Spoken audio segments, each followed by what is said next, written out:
Hey everyone, and welcome to the Grow Hemp series. Today, we'll be growing a cloned stem in a basic small grow tent setup.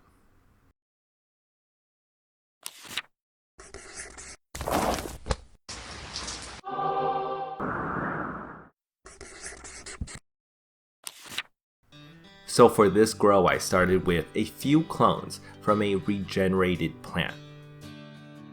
What that means is that this plant has already been harvested before and regrown. In fact, not once, but twice now. You've actually seen the first time it regenerated in grow log number 6, and what you're seeing now is the second time I've regenerated this plant. So for those that have been asking, you can regenerate a plant as many times as you want, and you can take a clone from a regenerated stem.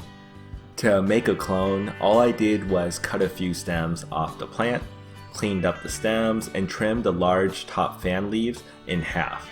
Dipped the stem in some cloning gel, and then put the stems in rabbit rooters before placing it all inside a humidity dome. I left it all under a small compact fluorescent light, and every day or two I would mist the clones with water to keep the moisture high inside of the dome. After about a week, the roots started to show, and the clones were ready to be transplanted.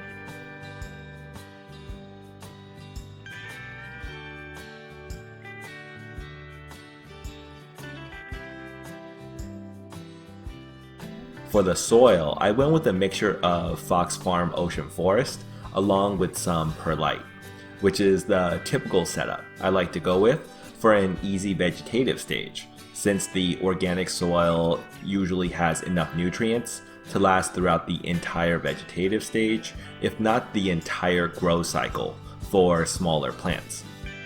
Also, if you're on a budget and want to start with an organic soil, to save on costs, I found that going with a normal soil that has no fertilizers included, and then mixing in a solid organic matter mix will give a similar result and is more cost effective, since you can easily purchase normal soil at any big box store for really cheap. I used a plastic container for this grow mainly because I ran out of fabric pots.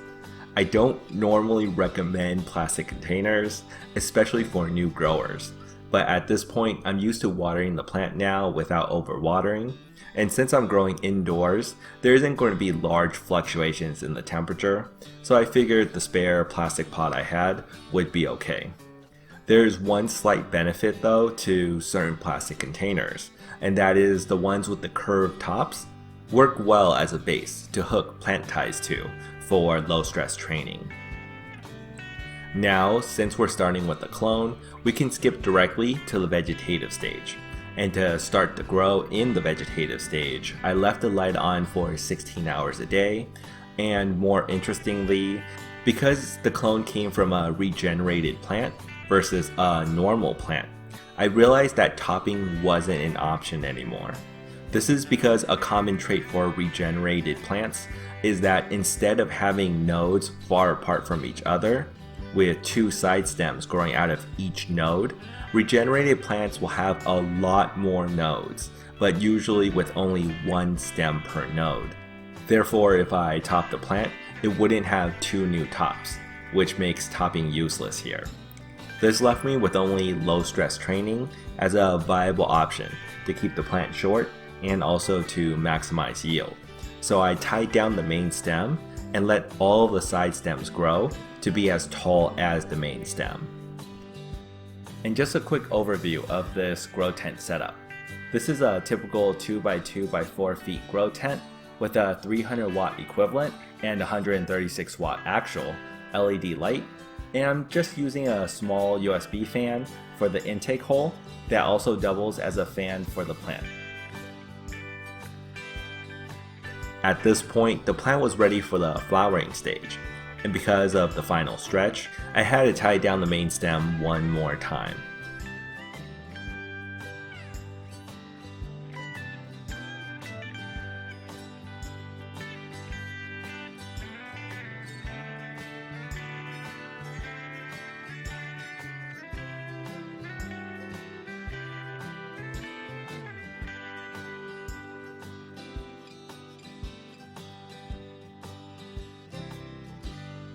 Once the stems stretched out to fill out the pot, I also defoliated some of the large fan leaves so that more light can reach all of the stems and developing buds.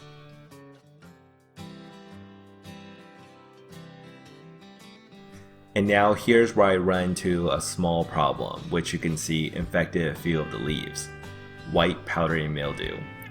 This actually happened because right next to this grow tent, I was growing one of the other clones you saw at the beginning of the grow log in a space bucket. And unknown to me, the fan in the space bucket broke for a few days, which caused white powdery mildew to appear and spread fast throughout all the lower fan leaves of the plant in the space bucket. And apparently it affected this plant slightly as well. In the grow tent though, since I have a fan blowing on the leaves all the time, the white powdery mildew didn't have an opportunity to spread much, and by the time I noticed it, it was a simple fix of just removing the affected fan leaves and then spraying down the entire plant with SM90 to prevent it from coming back. You can clearly see now the effects of tying down the main stem of the plant, which gave enough time for the side stems to match the same height as the main stem.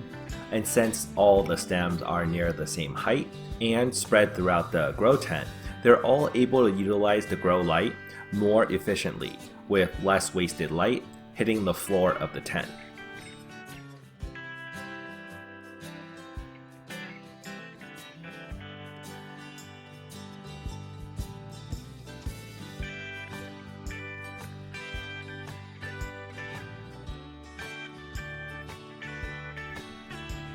So other than the white powdery mildew, the grow was pretty uneventful.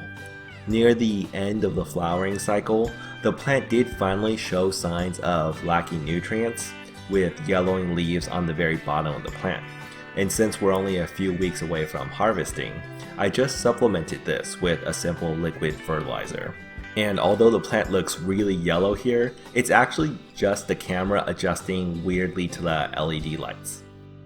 Some of the leaves also started to show small circular yellowing dots. It wasn't white powdery mildew, as that never came back after I misted the plant with SM90, but my speculation is that it could possibly have been spots where the white powdery mildew started to affect the leaves before the SM90 killed it. Either way, it didn't appear to be a nutrient or bug issue, and didn't affect the bud growth, so I didn't have to do anything about it.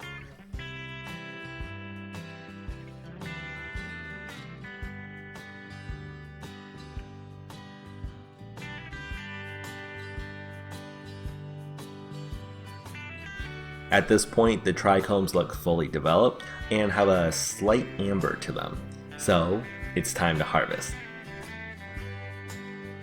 You can see here now that in natural lighting, the leaves are actually still green and not yellow. You can also see that there's another plant that I'm harvesting at the same time, and this plant is the one from the space bucket that had the bad case of white powdery mildew, but still recovered okay.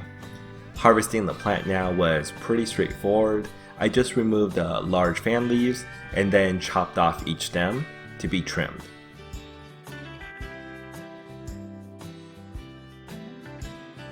Now for trimming, I just did a quick trim of anything poking out of the plant. Nothing fancy.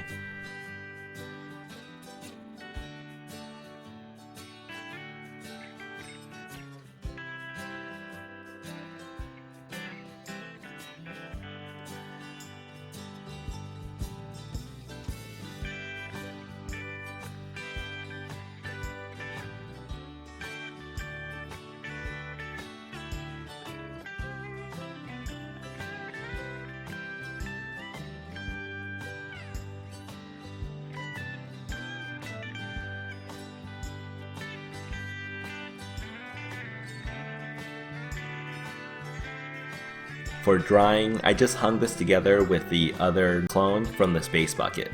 And here, after trimming both, you can see the difference in yields. Although the space bucket, instead of using LEDs, actually only used 4 compact fluorescent lights, which are less efficient, but extremely budget friendly. Now, 5 days later, in the end the plant yielded over an ounce, which is good for a small grow tent, with a 3-month plant life cycle.